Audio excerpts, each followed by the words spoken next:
बिस्मिल्लाह करते हैं। Group 1 elements. इससे पहले हमने पढ़ लिया है पीरियड नंबर 3 के एलिमेंट्स और उनकी फिजिकल एंड केमिकल प्रॉपर्टीज। अभी हम डिस्कस करने जा रहे हैं ग्रुप 1 ए एलिमेंट्स। पीरियोडिक टेबल में जब हम ग्रुप 1 ए एलिमेंट देखते हैं तो हमें पहला मेंबर हाइड्रोजन नजर आता है। याद रहे कि hydrogen is not the member of first group, that is a limitation of modern periodic table। कि हाइड्रोजन की कोई स्पेसिफिक जगह नहीं है।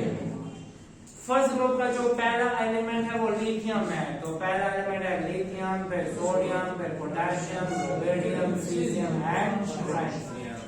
ठीक है, तो हम ले लेते हैं यहाँ पे।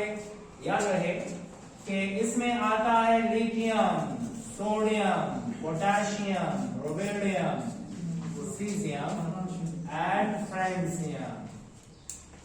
ठीक है, इन एलिमेंट्स को कहा जाता है alkali metals. These are alkali metals. इनको अल्कली क्यों कहा जाता है? असल में अल्कली निकला है, and alkali is an Arabic word which mean ashes। ये बात याद रखिए, आंसर एमसीक्यू में आता है। अल्कली जो है किस लैंग्वेज का वर्ड है, तो ये अरेबिक वर्ड है और इसका मतलब क्या है? ठीक है, तो यहाँ पर मैं लिख देता हूं कि alkali is an Arabic word, Arabic word which mean ashes। एश क्या है? राख है। ठीक है, ashes. Alkali is an Arabic word which means ashes. इसके बाद जो अल्कली मेटल्स के ऑक्साइड्स होते हैं और इनके हाइड्रोक्साइड्स होते हैं वो बेसिक होते हैं। ठीक है, तो एक और बात ये याद रखें कि oxides and hydroxides of group 1A element are basic in nature। इनकी ऑक्साइड और इनके हाइड्रोक्साइड क्या है? बेसिक होते हैं, अल्कली होते हैं, अल्कलीज होते हैं। ठीक है, एक और बात कि ये जो अल्कली मेटल्स हैं these are highly reactive in nature। ये क्या होता है? Highly reactive. क्योंकि इनका साइज बड़ा होता है तो इनके आउटर मोस्ट इलेक्ट्रॉन पे अट्रैक्शन कम होती है, इलेक्ट्रॉन को निकालना आसान हो जाता है। So these are highly reactive elements. Top to bottom reactivity increases, क्योंकि टॉप टू बॉटम आते हैं एटम का साइज बड़ा होता है, आउटर इलेक्ट्रॉन पे अट्रैक्शन कम होती है, इसी वजह से रिएक्टिविटी ज्यादा होती है। तो हम इन एलिमेंट्स को ओपन एटमॉस्फेयर में नहीं रख सकते, इनको रखा जाता है इनर्ट सॉल्वेंट में। यूजुअली हम क्या करते हैं? इसे केरोसिन ऑयल में। याद रहे, लिथियम को, सोडियम को और पोटेशियम को रखा जाता है केरोसिन ऑयल में। ठीक है, लेकिन जो रुबिडियम और सीजियम है इनको रखा जाता है सील्ड ग्लास ट्यूब में, ताकि वो एयर के साथ, ऑक्सीजन के साथ बिल्कुल भी इंटरेक्ट ना कर सके। Sealed glass tube, because we know that top to bottom reactivity increases. कौन कौन से एलिमेंट को हम स्कूल लैब्स में रख सकते हैं? पहले 3 एलिमेंट्स को, लेकिन बाकी 2 को नहीं रख सकते। ठीक है, can be kept lithium, sodium and potassium can be kept in school labs। ठीक है, लेकिन बाकी 2 को बिल्कुल भी नहीं कर सकते। ठीक है, अब एक और बात, जितने भी ये जो अल्कली मेटल्स हैं इनको जैसे ही हम एटमॉस्फेयर में लाते हैं, लेट्स सपोज मैंने लिथियम ले लिया, तो लिथियम इतना ज्यादा रिएक्टिव नहीं है, लेकिन सीजियम को हम ओपन एटमॉस्फेयर में बिल्कुल भी नहीं ला सकते। विद इन सेकंड वो फायर कैच करता है और वो डायरेक्टली एक्सप्लोजन या एक्सप्लोसिव रिएक्शन करता है, ठीक है। तो अगर हम लेट सपोज लिथियम को, सोडियम को, पोटेशियम को ओपन एटमॉस्फेयर में थोड़ी देर के लिए रख दें तो इनकी सरफेस सिल्वरी व्हाइट से कलर चेंज कर देता है, फेड हो जाता है। क्यों? क्योंकि अगर ये लिथियम है तो सरफेस के एटम हवा में ऑक्सीजन के साथ रिएक्ट करेंगे या हाइड्रोक्साइड वाटर के साथ रिएक्शन करेंगे तो ऊपर कोटिंग बना देंगे। तो उसमें लिखा हुआ है कि alkali metals are highly reactive, it tarnish easily in air. Tarnish का मतलब इनका कलर चेंज हो जाता है, ठीक है। लेकिन अगर हम राइट साइड पे जाते हैं, आपने देखा होगा मैग्नीशियम को ओपन एटमॉस्फेयर में आसानी से रखा जा सकता है क्योंकि उनकी reactivity left to right decrease होती है, ठीक है। हम यहाँ पे लिख देते हैं कि अल्कली मेटल्स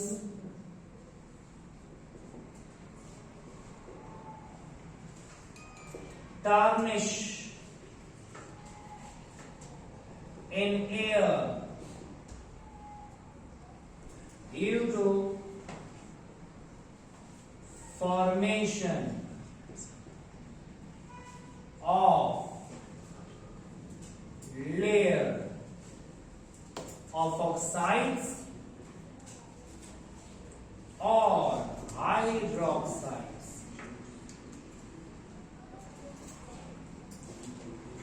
ठीक है, ऑक्साइड की लेयर बनती है या हाइड्रोक्साइड की लेयर बन जाती है, इस वजह से उनका कलर सिल्वरी व्हाइट से फेड हो जाता है, टार्निश हो जाता है। जितने भी मेटल्स हैं वो सिल्वरी व्हाइट होते हैं, ठीक है, एक्सेप्ट टू मेटल्स, एक कॉपर और दूसरा गोल्ड, ये येलोइश मेटल्स हैं, ठीक है। बाकी सारे के सारे मेटल्स क्या है? सिल्वरी व्हाइट हैं।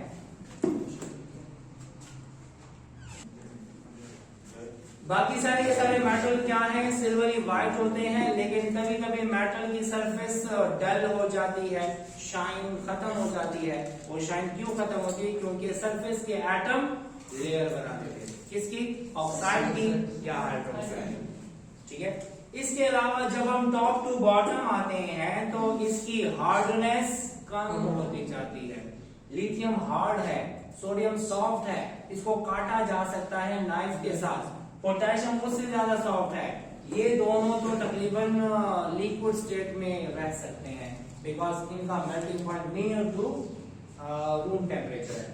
अक्सर पूछा जाता है कौन से एलिमेंट को हथेली पे रखें तो वो लिक्विड में कन्वर्ट हो जाता है, कौन सा? एक बेरियम है और दूसरा सीजियम है। लेकिन अगर एमसीक्यू में ऑप्शन आ जाए कि which of the following elements melts on palm of hand, तो आपने अगर गैलियम ऑप्शन भी है, सीजियम भी है और बोथ ऑप्शन नहीं है, तो कौन से वाला करेक्ट है? गैलियम, क्योंकि सीजियम को हाथ पे नहीं रख सकते। सीजियम को हाथ पे रखेंगे तो सिर्फ सीजियम ही रहेगा, हाथ ही रहेगा, ठीक है। तो इसीलिए हम इसको हाथ पे नहीं रख सकते, ठीक है। तो यहां पे हम लेते हैं कि top to bottom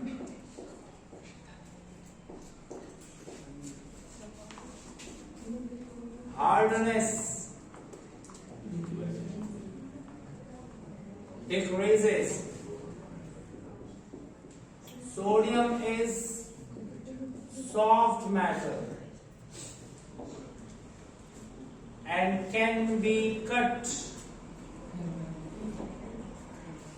by knife के जरिए से हम इसको काट सकते हैं। Top to bottom hardness of metal क्योंकि मेटालिक बॉन्ड स्ट्रेंथ कम होती है ना। लिथियम का साइज छोटा है, मेटालिक बॉन्ड स्ट्रॉन्ग है। सोडियम का साइज बड़ा है, मेटालिक बॉन्ड वीक हो गया। पोटेशियम का साइज और बड़ा हुआ, मेटालिक बॉन्ड और वीक हुआ, तो इसी वजह से मेटालिक बॉन्ड स्ट्रेंथ कम होगी तो हार्डनेस कम हो जाएगी। अब आते इसके बाद अगली प्रॉपर्टी है जो कि है इलेक्ट्रॉनिक कॉन्फ़िगरेशन। इलेक्ट्रॉनिक कॉन्फ़िगरेशन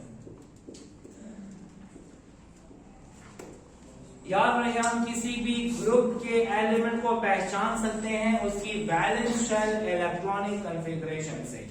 अगर ग्रुप 1A एलिमेंट है तो ये NS1 होगा। आउटर मोस्ट शेल कोई भी हो, S में होगा एक इलेक्ट्रॉन एक्सेप्ट हाइड्रोजन के अलावा, ठीक है। तो वो होगा group 1 element. Lithium atom number 3 है, ये है 1s2 2s1। सोडियम क्या है 11 1s2 2s2 2p6 3s1। तो 1s2 2s2 2p6 की जगह क्या लिखा नियॉन, ठीक है।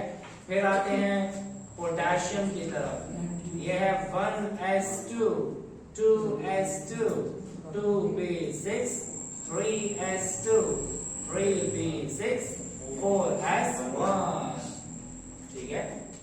फिर रुबिडियम की तरफ आते हैं, इसका एटॉमिक नंबर क्या है 13 7। क्रिप्टॉन 36 है 5s1। फिर सीजियम है 55 है, ये हो गया ज़ीनॉन 6s1। और फिर फ्रेंसियम की तरफ आते हैं, ये है रेडॉन और 7s1। इसका मतलब ये हुआ टॉप टू बॉटम हम आते हैं तो नंबर ऑफ शेल ज्यादा होते जाते हैं। लिथियम में 2 शेल, पोटेशियम सोडियम में 3 और पोटेशियम में है 4, रुबिडियम में है 5, सीजियम में है 6 और फ्रेंसियम में 7। हम फ्रेंसियम की बात ज्यादातर नहीं करते क्योंकि francium is a radio active element. हम आते हैं टॉप टू बॉटम में तो कहां तक सीजियम की तरफ, फ्रेंसियम की तरफ तेरा नहीं आता because this is radioactive element. तो इलेक्ट्रॉनिक कॉन्फ़िगरेशन से हमें पता लगा कि टॉप टू बॉटम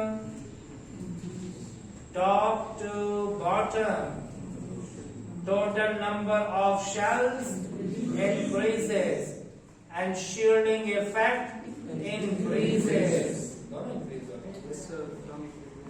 लेकिन effective nuclear charge decreases,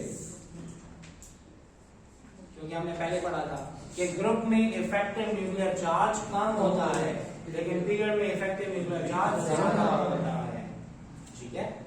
अच्छा, अगली प्रॉपर्टी है एटॉमिक रेडियस। एटॉमिक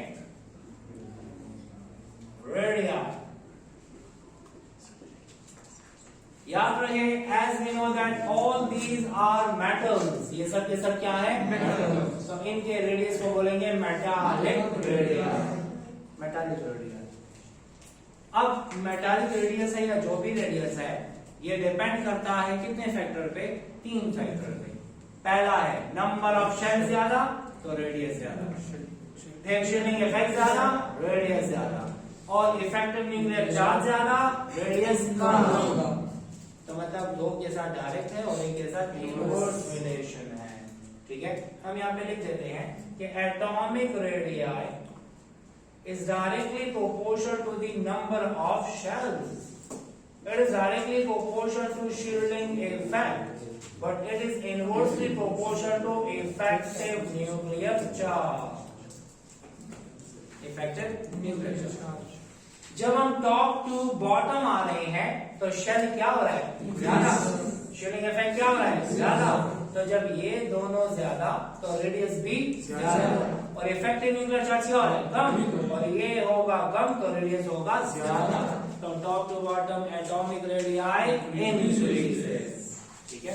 हम यहाँ पे लिख देते हैं, यहीं पे लिख देते हैं कि टॉप टू बॉटम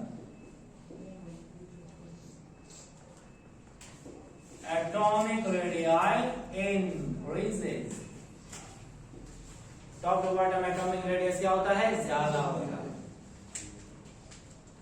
इसके बाद हम अगली प्रॉपर्टी की तरफ आते हैं जिसको हम आयोनाइजेशन एनर्जी कहते हैं। आयोनाइजेशन एनर्जी और potential What is ionization energy? The amount of energy required to remove electron from valence of isolated gaseous atom.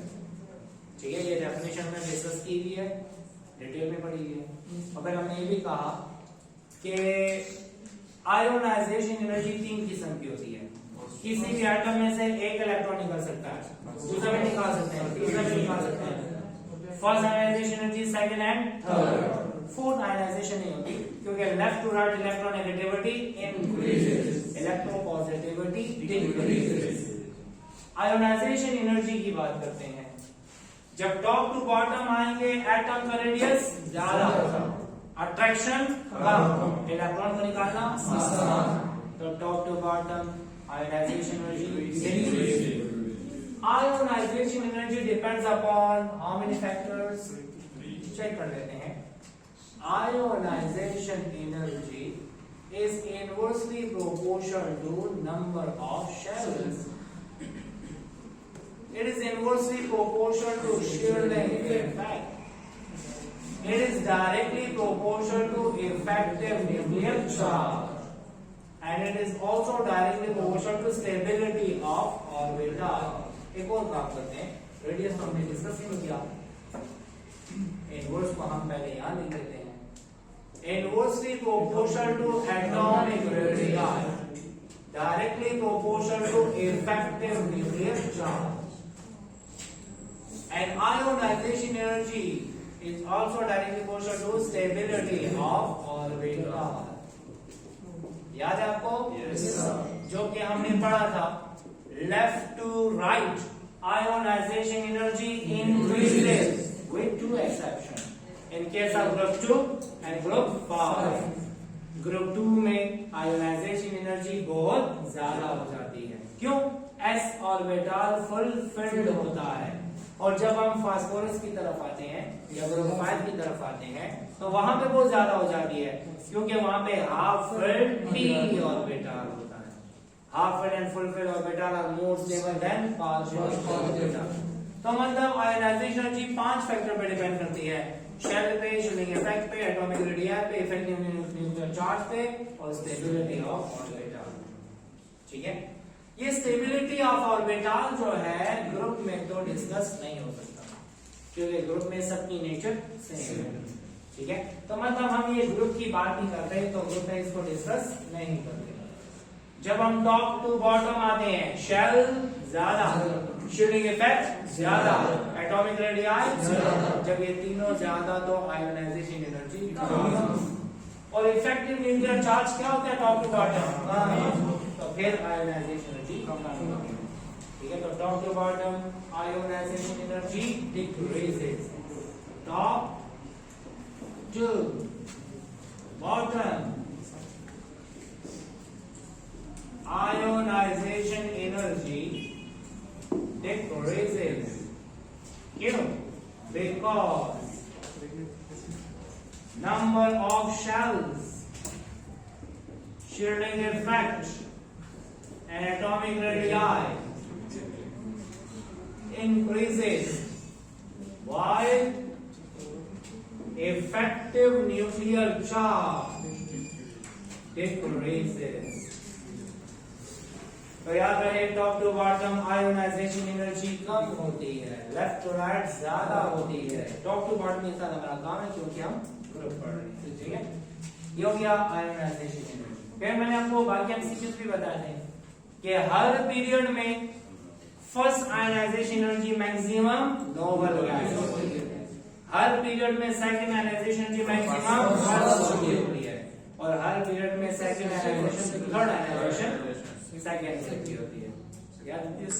और पूरे पीरियोडिक टेबल में सबसे ज्यादा आयोनाइजेशन एनर्जी हीलियम की होती है, और सबसे कम सीज़ियम। आते हैं इसके बाद बोले, इसके बाद क्या है? Electronegativity.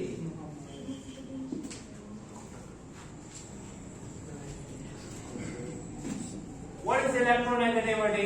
the tendency of an element to attract the shear pair of electron towards itself is called as electronegativity. अच्छा, जो फैक्टर्स हैं आयोनाइजेशन एनर्जी को अफेक्ट करने वाले वही फैक्टर्स हैं इलेक्ट्रोनेगेटिविटी को अफेक्ट करने वाले। शेल ज्यादा, इलेक्ट्रोनेगेटिविटी कम। शिलिंग इफेक्ट ज्यादा, इलेक्ट्रोनेगेटिविटी कम। एटॉमिक रेडियाई ज्यादा, इलेक्ट्रोनेगेटिविटी कम। इफेक्टिव न्यूक्लियर चार्ज ज्यादा, इलेक्ट्रोनेगेटिविटी ज्यादा। ठीक है, तो मतलब 3 के साथ इनवर्स है और 1 के साथ डायरेक्ट। तो देख लेते हैं, electronegativity is inversely proportional to number of shells, inversely proportional to shielding effect and inversely proportional to atomic radii and directly proportional to effective nuclear charge. Again, top to bottom ionization energy कम हो रही है तो electronegativity भी कम होगी। top to bottom electronegativity decreases because atomic radii, shells and chilling effect, that's why electronegativity decreases and effective nuclear charge top to bottom decreases. Clear? So electronegativity decreases from top to bottom. top to bottom atomic electronegativity decrease होती है क्योंकि shell ज्यादा, shielding effect ज्यादा, atomic radii ज्यादा, लेकिन effective nuclear charge थोड़ा कम। 3 के साथ इनवर्स और 1 के साथ डायरेक्ट। ठीक है, अब आते हैं इसके बाद melting point and boiling point.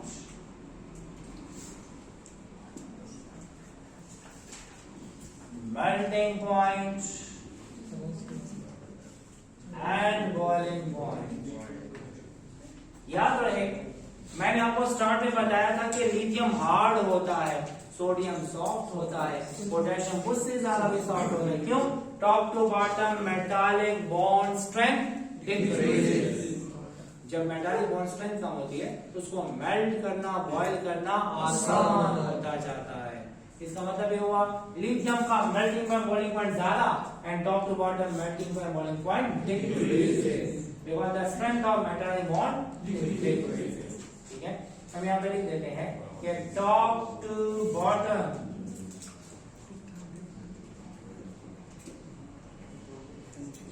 Melting point and boiling point decreases because strength of metallic bond decreases. Clear? Yes, sir. अगर आपसे कोई कहे कि metallic bond is an intramolecular force, bond है ना, और आपने फर्स्ट में पढ़ा था कि chemical property depends upon bond and physical property depends upon intermolecular force. Now melting point and boiling point is a physical property, then how it depends upon permanent bond. तो याद रहे, अगर हम वाटर की बात करते हैं, किसकी? वाटर। तो वाटर में एक है इंट्रामोलिकुलर फोर्स और एक है इंटरमोलिकुलर फोर्स। हम कह सकते हैं chemical property depend upon bond and physical property depend upon intermolecular force. लेकिन अगर मैं लेता हूं सोडियम मेटल या लेता हूं लिथियम मेटल, तो मेटल में इसके अलावा कोई और फोर्स नहीं होती। सोडियम के दरमियान कौन सी फोर्स है? मेटालिक बॉन्ड है, कोई और फोर्स एग्जिस्ट नहीं करती। तो ये जो मेटालिक बॉन्ड है ये केमिकल प्रॉपर्टी को भी अफेक्ट करता है और फिजिकल प्रॉपर्टी को भी अफेक्ट करता है। समझ आ गई है?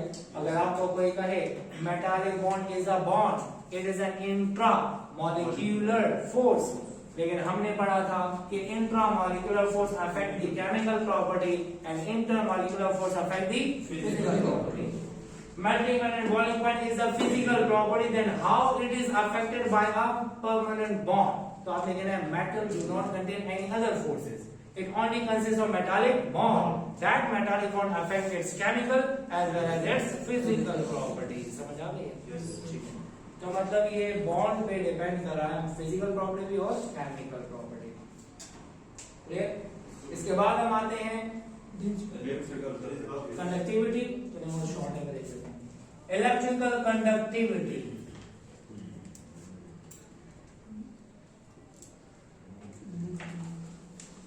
Electrical conductivity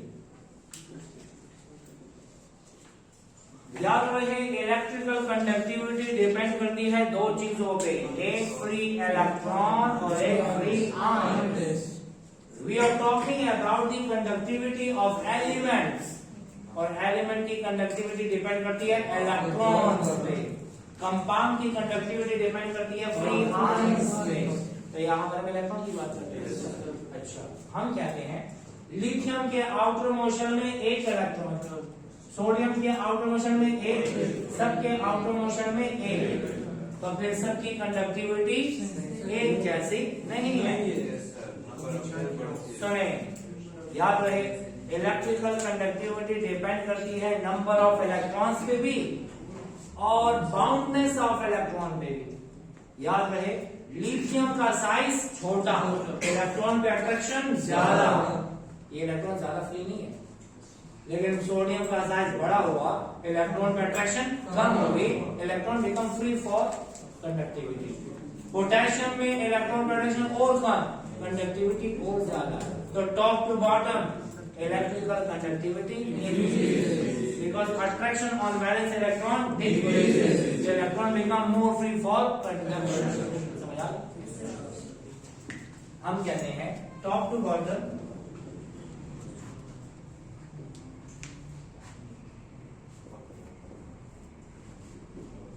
electrical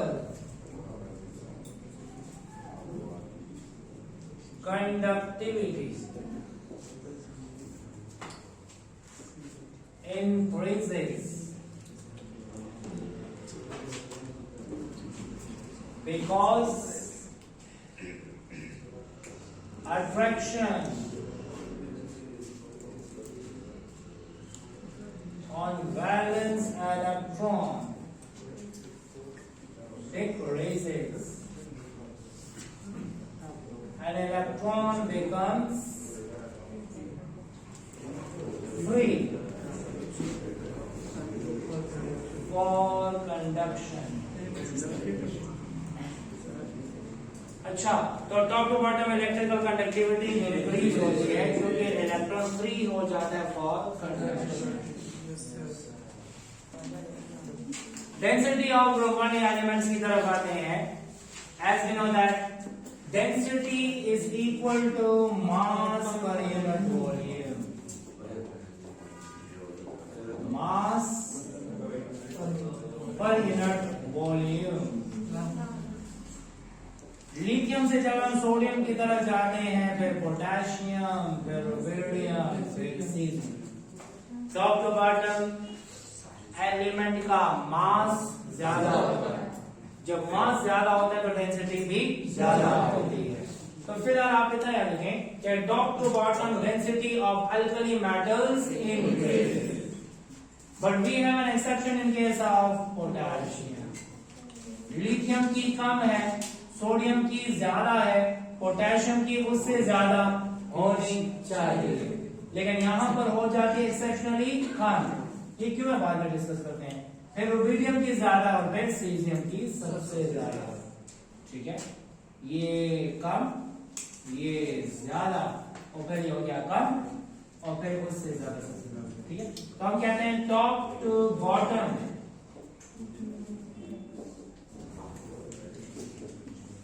density of alkali metals increases because mass increases exception in case of potassium where density decreases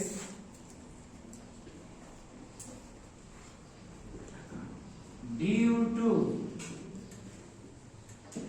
involvement of vacant 3D orbitals.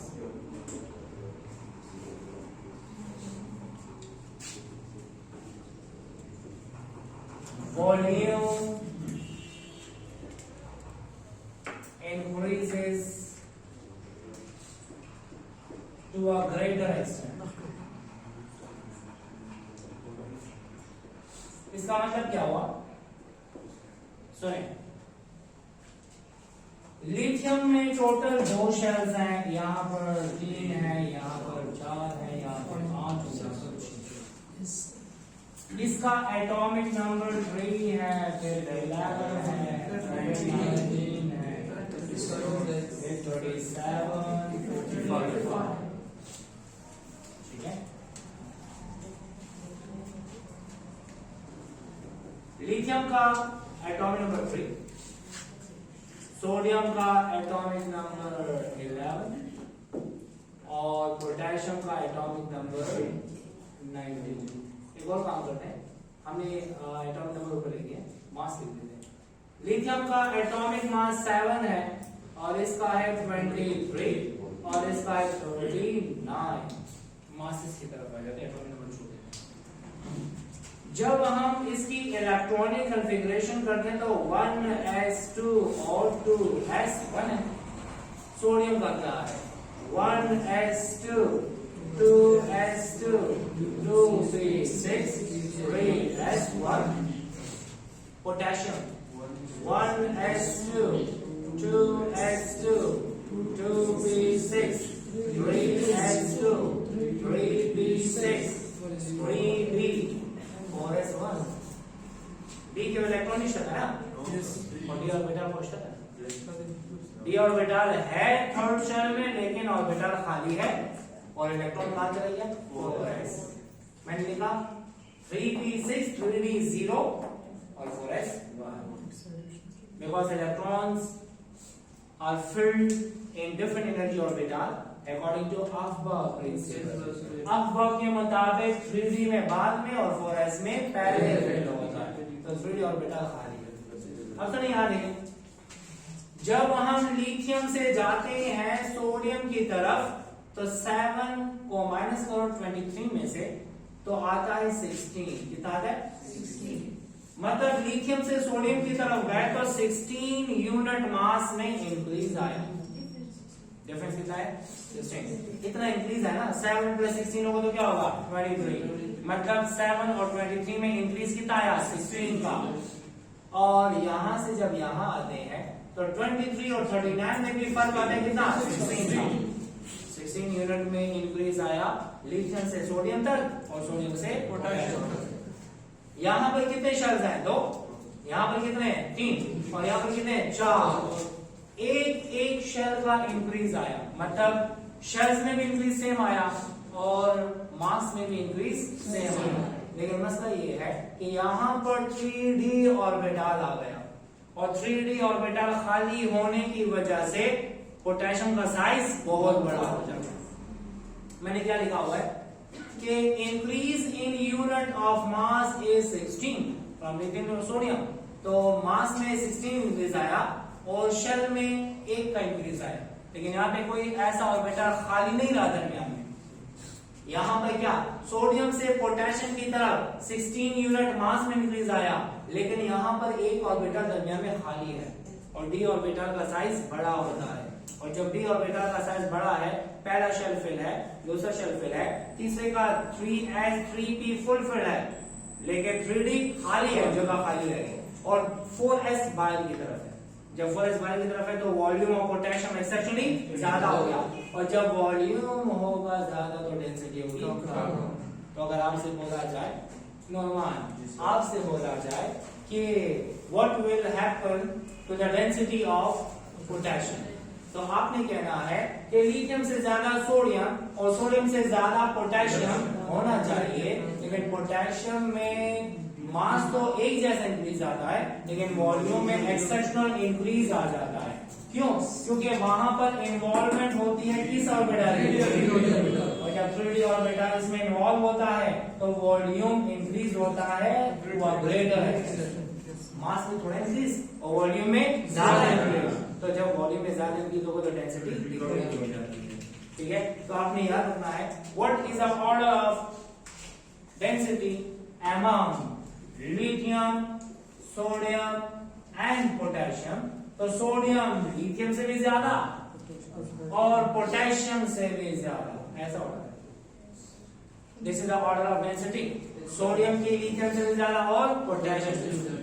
मैंने कहा था लिथियम से ज्यादा किसकी, सोडियम, और सोडियम से ज्यादा किसकी, पोटेशियम की होनी चाहिए, कम हो जाती है। तो ऑर्डर क्या है, सोडियम ज्यादा है इससे भी और इससे भी, अरेंज करते हैं तो क्या करेंगे, लिथियम सबसे कम, उससे ज्यादा पोटेशियम और उससे ज्यादा सोडियम। अगर एमसीक्यू में ऑप्शन आए तो ऐसा भी आ सकता है और ऐसा भी आ सकता है, सोडियम की लिथियम से भी ज्यादा और पोटेशियम से भी ज्यादा। अगर अरेंज करें तो लिथियम की सबसे कम, पोटेशियम की ज्यादा और सोडियम की सबसे ज्यादा। सबसे ज्यादा मतलब इन तीनों में सबसे ज्यादा नहीं, सबसे ज्यादा तो यहाँ पर किसकी है, सीरियस।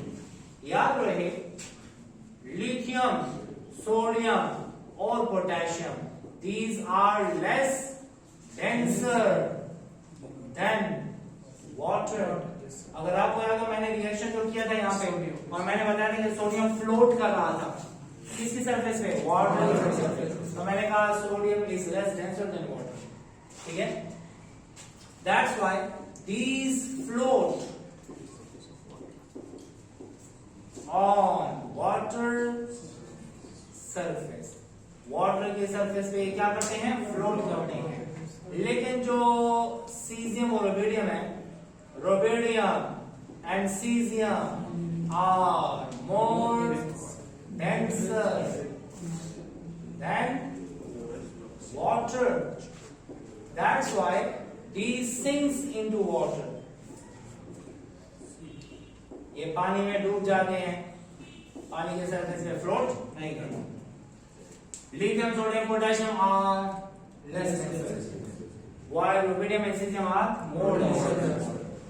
इनकी डेंसिटी की वैल्यू देखें तो ये 1 से कम होगी और इनकी वैल्यू 1 से ज्यादा होगी, और वाटर की डेंसिटी 1 होती है, 1 ग्राम पर सेंटीमीटर क्यूब। Yes sir. तो ये हो गया डेंसिटी के बारे में। इसके बाद हम आते हैं रिएक्टिविटी के बारे में।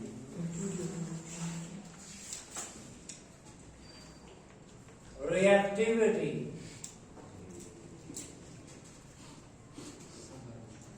with water।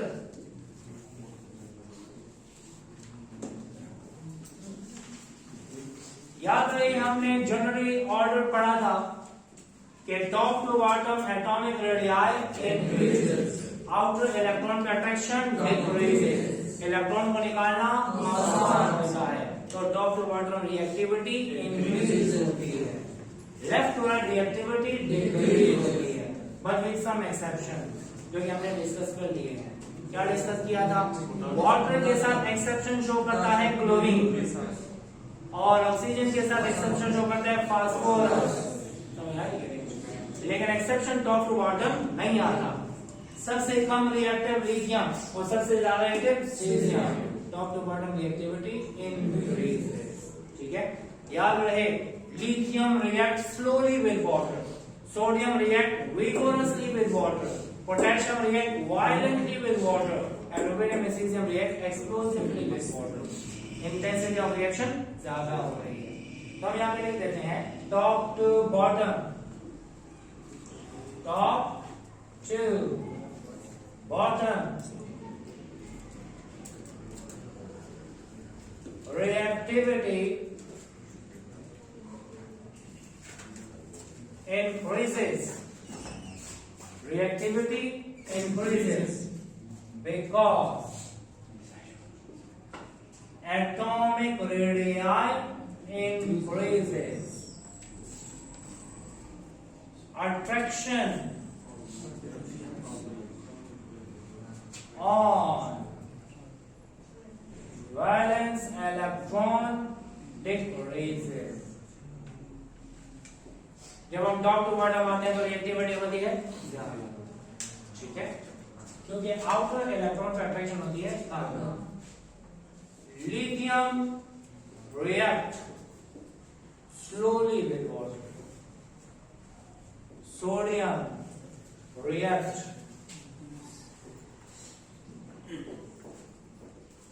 vigorously with water. Potassium react violently with water. Violent को हम more vigorous भी कह सकते हैं. और rubidium and cesium react explosively with water.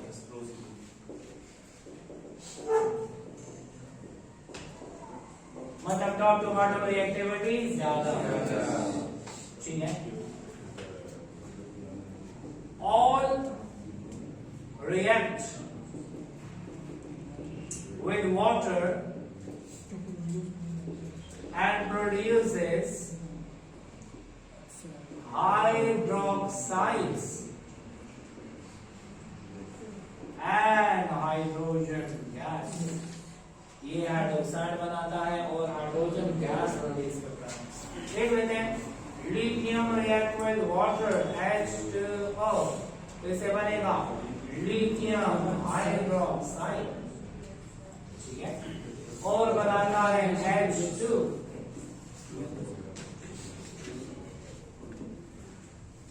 ठीक है. अच्छा, इसके बाद when sodium react with water it produces sodium hydroxide and hydrogen gas. ठीक है. Potassium react with water to produce potassium hydroxide and hydrogen gas.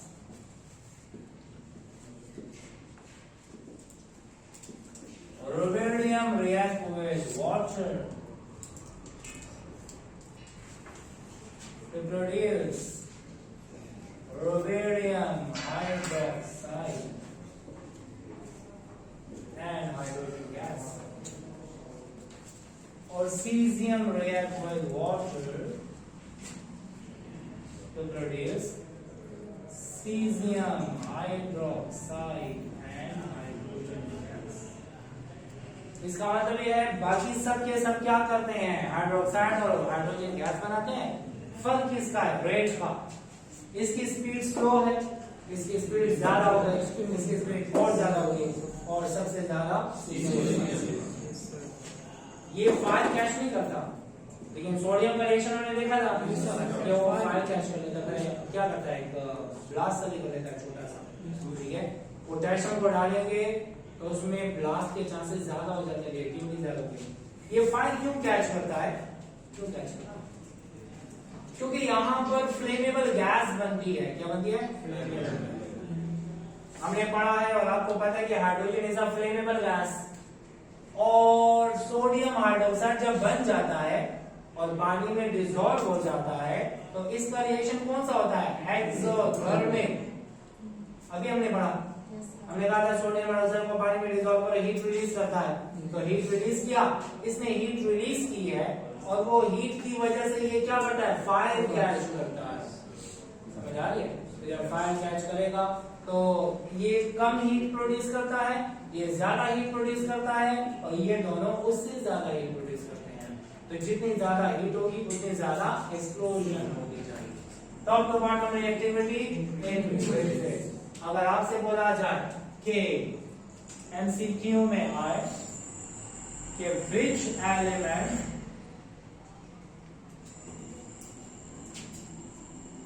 react violently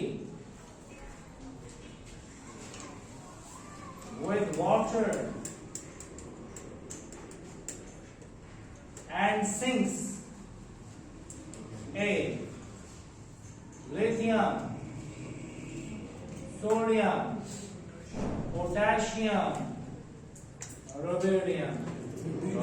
कौन से वाला?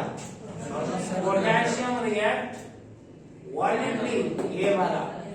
लेकिन मसला सिंक में मसला है, क्योंकि लिथियम, सोडियम, पोटेशियम सिंक नहीं करते। सिंक करते हैं तो रुबिडियम और सीजियम। समझ आ रही है? तो मतलब हमारा वायलेंट के साथ ज्यादा कम है, हमारा काम किसके साथ है? रुबिडियम डूबता है, बाकी नहीं डूबते। तो रुबिडियम जो है इसका ऑप्शन डी का है। ये वायलेंट और विगोरस और स्लो, ये तो सिर्फ हमें इंटेंसिटी बता रहे हैं। हम लिथियम को लेस विगोरस कह सकते हैं। क्या कहते हैं? Less vigorous. और पोटेशियम को मोर विगोरस कह सकते हैं। ठीक है? और इसको वायलेंट भी कह सकते हैं। अगर इसको वायलेंट कह दिया तो हम इसको मोर वायलेंट कह सकते हैं, मतलब वायलेंस इसकी ज्यादा होगी। और मोर वायलेंट को क्या बोलेंगे? एक्सप्लोसिव कहेंगे। सर सीजियम नहीं, फिर रुबिडियम और सीजियम दोनों एक टाइम पे नहीं आ सकते, क्योंकि वायलेंट रिएक्ट करता है सीजियम भी और रुबिडियम भी, और डूबते भी दोनों हैं। ठीक है? तो अगर दोनों ऑप्शन आते तो बहुत ऑप्शन होगा, और अगर इनमें से एक आए तो वो वाला है जो सिंक करता है। ठीक है? Reaction of first group element with अच्छा, हमने जैसे कहा कि top to bottom reactivity increases, तो reactivity increases with water, reactivity increases with oxygen, reactivity increases with chlorine, and जिसके साथ रिएक्शन करवाओ टॉप टू बॉटम रिएक्टिविटी ज्यादा होगी। ठीक है? अब हम ऑक्सीजन की तरफ आते हैं। याद रहे हमारे पास ऑक्साइड 4 किस्म के होते हैं। On the basis of oxidation state, -2 charge normal oxide, -1 charge पर ऑक्साइड, -12 सुपर और -6 सब ऑक्साइड। याद रहे फर्स्ट ग्रुप के एलिमेंट 3 किस्म के ऑक्साइड बनाते हैं, normal, per, super. Top to bottom reactivity. ये जो लिथियम है ये बनाता है सिर्फ और सिर्फ नॉर्मल ऑक्साइड। सोडियम को हीट करो तो ये नॉर्मल ऑक्साइड के साथ साथ पर ऑक्साइड भी बनाता है। सुपर बनाते हैं वो अलग के साथ। सुपर ऑक्साइड देखे ना, मैं कहता हूं फ्लेम लिया और लिथियम रखा, हवा में ऑक्सीजन एक्सेस है 21%। हवा में जब हमने हीट किया लिथियम को, सिर्फ बनेगा नॉर्मल ऑक्साइड। क्या बनेगा? Normal oxide. अब सोडियम को लिया मैंने फ्लेम पे, मैंने क्या लिया? सोडियम। सोडियम को हीट किया तो नॉर्मल ऑक्साइड भी बनेगा और पर ऑक्साइड।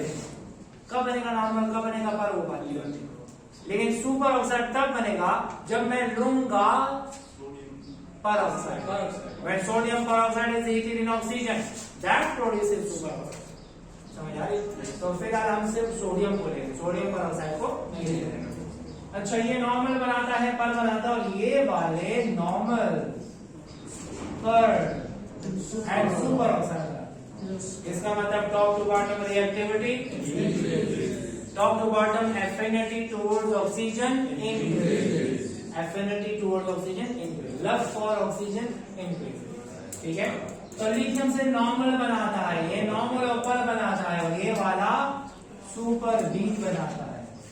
सुने, कब बनाएगा सुपर, कब बनाएगा पर, और कब बनाएगा normal oxide, depends upon the provision of oxygen. Excess of oxygen होगा, एक्सेस ऑफ ऑक्सीजन होगा तो potassium, rubidium, caesium superoxide बनाएंगे। ऑक्सीजन हो जाएगा लिमिटेड तो पर ऑक्साइड बनाएगा, ऑक्सीजन हो जाएगा वेरी लिमिटेड, नॉर्मल ऑक्साइड बनाएगा। समझ आ रही है? Depends upon oxygen amount. When cesium is heated in excess of oxygen, that produces super oxide. And when sodium is heated in excess of oxygen, and when lithium is heated in excess of oxygen, फिर normal होगा। ठीक है? हम यहाँ पे लिख देते हैं कि lithium can only form normal oxide, normal oxide. ठीक है? ये है lithium plus oxygen converted into Li2O।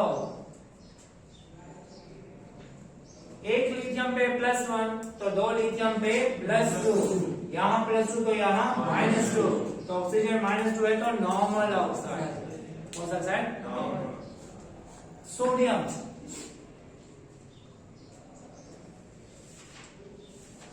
forms normal oxide in limited supply of oxygen। ठीक है, ये है 4 moles of sodium react with 1 mole of oxygen to produce Na2O। अच्छा, एक सोडियम +1 तो दो सोडियम, ये +2 तो ये -2, सोडियम नॉर्मल ऑक्साइड। लेकिन अगर हम एक्सिस ऑक्सीजन दें, sodium form peroxide in excess supply of oxygen, तो क्या होगा, ये बना देगा Na2O2, ये बना देगा Na2O2। एक सोडियम +1 दो सोडियम, तो जब इस पे है +2 तो इस पे है -2, जब दो पे है -2 तो एक पे है -1, तो दिस बिकम सोडियम पेरोक्साइड। समझ आ रही है? कितने मोल ऑक्सीजन के? 1। कितने मोल ऑक्सीजन के? 1। आंसर क्या है? 1 मोल 1 मोल, दोनों तो मैंने 1 मोल दिया ऑक्सीजन, तो फिर ये कैसे एक्सेस हो गया? सोडियम देखेंगे, ये 1 मोल है 4 मोल के लिए, ये 1 मोल है 2 मोल के लिए, तो मतलब ये हुआ कि कंपैरेटिवली एक्सेस हो गया। ठीक है, सोडियम कम हुआ तो ऑक्सीजन एक्सेस में आ जाएगा। अच्छा, इसके अलावा potassium, rubidium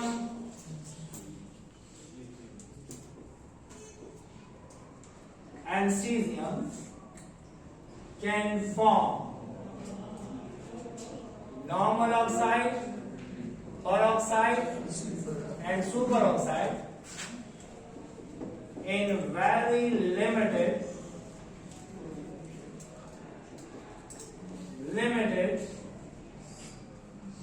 and excess supply of oxygen respectively। मतलब नॉर्मल बनेगा very limited supply of oxygen में, पर बनेगा लिमिटेड में, सुपर बनेगा। देख लेते हैं, लेट्स सपोज ये है पोटेशियम, 4 पोटेशियम ऑक्सीजन, क्या बना? K2O। 2 पोटेशियम ऑक्सीजन, क्या बनाया? K2O2। और 1 पोटेशियम 1 ऑक्सीजन, क्या बनाया? KO2। How many moles are there? 1। How many moles are there? 1। And how many moles are there? 1। तीनों केसेस में 1 मोल ऑक्सीजन है, लेकिन कंपैरेटिवली पोटेशियम कितने? 4। 4 के लिए 1, 2 के लिए 1, 1 के लिए 1, तो मतलब क्या हुआ? कंपैरेटिवली ऑक्सीजन एक्सेस हो रहा है। तो ये है potassium normal oxide, potassium peroxide, potassium super oxide. 1 potassium +1 2 potassium +2, तो यहाँ पर होगा ऑक्सीजन -2 है तो नॉर्मल ऑक्साइड। 1 पोटेशियम +1 2 यहाँ पर 2 -2 तो 1 -1 पेरोक्साइड। 1 पोटेशियम +1 तो यहाँ पर -1, तो 2 पे है -1 तो 1 पे है -1। ठीक है, तो ये हमारे पास रिएक्शन विद ऑक्सीजन। एक और बात याद रखें, अगर हम फ्लेम लेते हैं और फ्लेम के ऊपर रख देते हैं सोडियम, हवा में सोडियम रखा, पोटेशियम रखा, रुबिडियम रखा, सीजियम रखा। क्या क्या रखा? Sodium, potassium, rubidium and caesium. Lithium के अलावा सरता किसके अलावा? क्या रखा? Sodium, potassium, rubidium, caesium. तो हवा में जब हीट करते हैं तो ये सिर्फ और सिर्फ ऑक्साइड बनाते हैं। क्या बनाते हैं? ऑक्साइड। देखिए ना, मैंने लिया हुआ है फ्लेम,